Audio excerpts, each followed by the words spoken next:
Great. Well, thank you so much. There definitely is a lot of pressure to be kicking this off, and with such an amazing group, I feel very privileged to be here with all of you.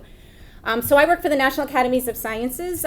We're a nonprofit, non-governmental organization that was founded by the Lincoln administration to provide advice to the nation on all sorts of topics around science, engineering, and medicine.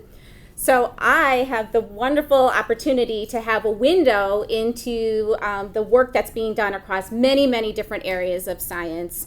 And to work with really smart people all the time.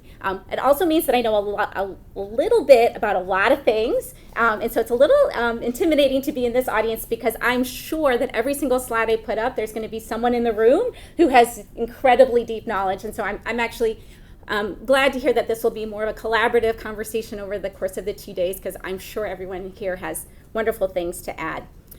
I also think of myself as a bridger, so I'm curious how I was coded. I heard that we were all coded. I hope I got coded as a bridger, even though I'll be talking mostly about climate today. And the other thing that was really hard about this task is that I have about 7 minutes to talk about everything about climate, and that's like impossible. And so I'm going to focus on mitigation, and that's not because I think adaptation challenges aren't really important. I think they super are, but we needed to focus on something. And it's partly because today, just 2 hours ago, the National Academies released a big report on decarbonization. And so I'm going to share a little bit of the results from that report. And you'll see that I titled this like Highlights from Recent Academies Reports. And so this is kind of a tour for you to go to where to go to find out more information about things that we've worked on.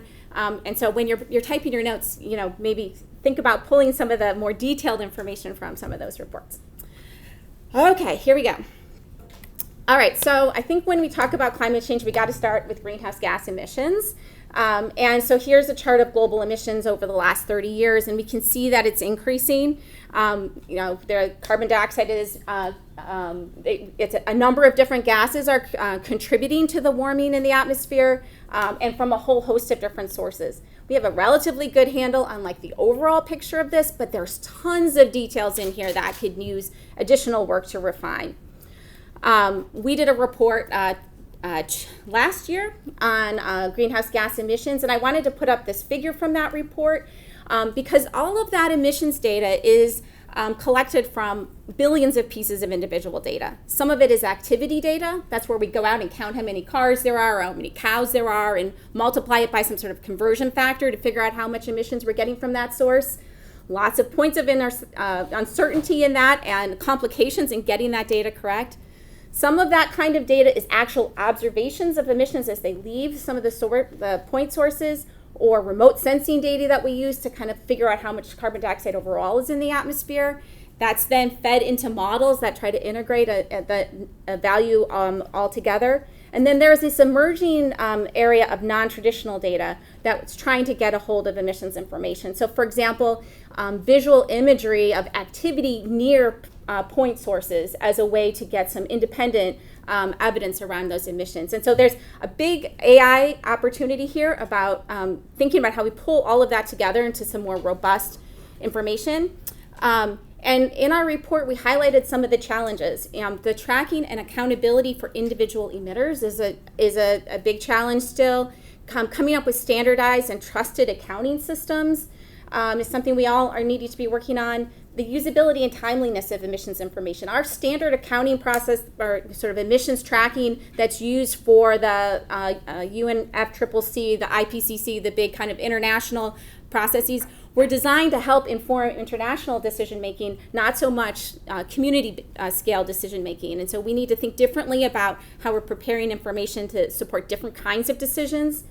And then we have a big challenge in estimating emissions from some of these natural sources that are being affected by the warming. And that's one of the big risks that we face, is that we could actually have some positive feedbacks as the climate warms, leading to significant emissions from increasing wildfires and from thawing of permafrost. And so one of the things as climate scientists look at the world is that there are these potential for these tails of really extreme scenarios that could be really dangerous and catastrophic, and this is one of the ones that we're thinking about. So we just held a workshop last month on the science around estimating emissions from wildfire and how we can project that. That's an area that needs a lot of work still. Of course, we need deep reductions in greenhouse gas emissions. And so this is an illustrative scenario of a potential pathway to get to net zero for U.S. emissions, coming from a report that we put out in 2021. And I just wanted to sort of emphasize the way that folks have thought about the different parts of that solution. So first of all, we're going to need to get down to net zero by 2050, and we heard from Andrew Sear that even many folks are talking about getting to that target earlier. The vast majority of those emissions reductions will need to come from conventional abatement. So switching from fuel sources that use carbon to those that don't use carbon, like wind and solar. We're going to have some residual emissions that are going to be hard to abate, like aviation fuel, some industrial things. And then we have to build in some carbon dioxide removal there to take care of those additional emissions. So this is the report that came out in 2050, and these are the kinds of recommendations that, this report came out in 2021 about some of the recommendations that we need to think about for net zero by 2050.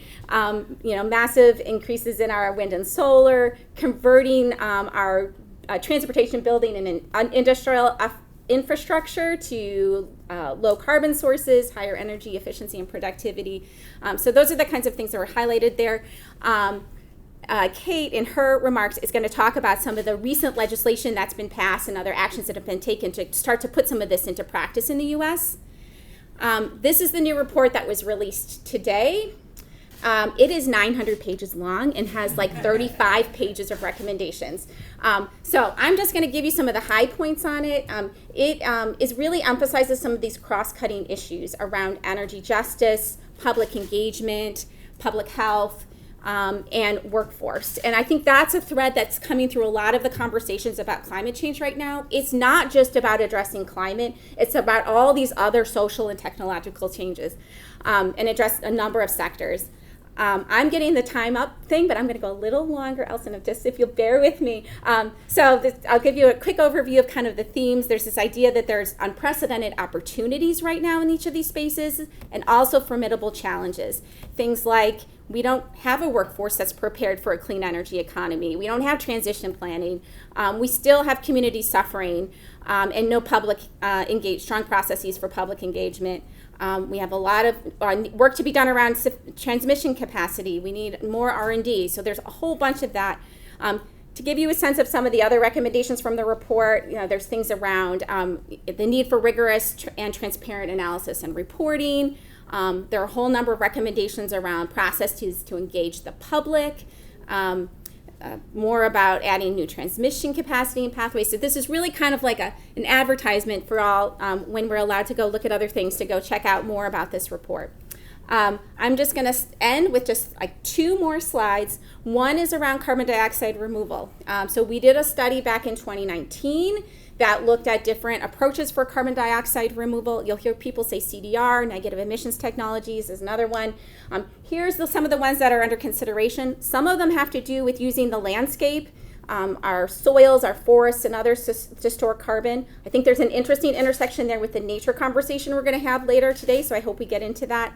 Some of them are more industrial, kind of such as this direct air capture. And there's emerging work around the use of oceans to absorb carbon. We also are doing a study right now on atmospheric methane removal. We have a big workshop happening today on that topic. And so, this kind of like more aggressive approaches are becoming more and more part of the conversation.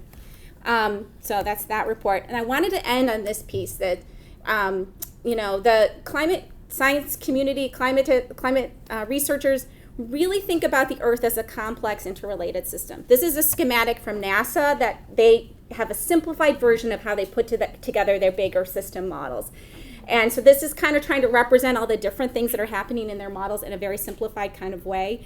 And so, I think one of the challenges that we have to confront is that any change or intervention in one part of the system will have consequences in other parts of the system. And we need tools and the sort of rigor to be able to think about those kinds of consequences that we might be able to understand now or might not be able to understand now. And so that those tools are really an important piece, and we've done a number of reports on that as well. And with that, thank you very much.